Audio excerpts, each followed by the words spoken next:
नमस्कार। आज मी इथे उभा आहे माता रमाबाई आंबेडकर नगर सेक्टर 8 येथे। इथे मगाशी तुम्ही जो दृश्य पाहिले असेल, इथे एक पूल होता, एक पादचारी पूल होता, तो पाडून नवीन पुलाचं काम इथे सुरू करण्यात आलेलं आहे।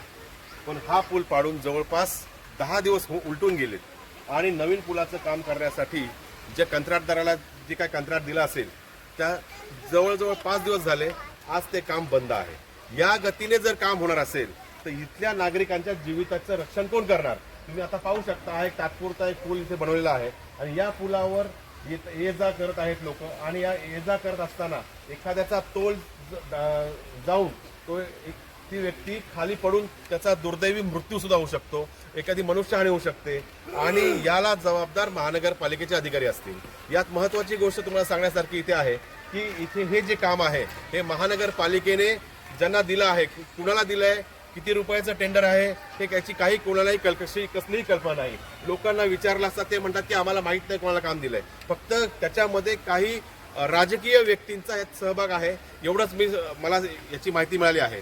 तरी महानगरपालिकेच्या अधिकाऱ्यांनी सर्वप्रथम इथे एक माहितीसाठी जो बोर्ड असतो याचा नियम जो आहे की आपण कुठलंही काम महानगरपालिका काढते, साध्या रस्त्याचं टेंडर असेल किंवा गटाराचं काम असेल किंवा कुठलंही काम असेल तर ते महानगरपालिका याचा एक असा नोटीस लावते, एक फलक लावत असते जेणेकरून लोकांना त्याची माहिती व्हावी। परंतु इथे लोकांना कसल्याही प्रकारची माहिती नाहीये आणि लोकांना अंधारात ठेवून हे काम सुरू आहे।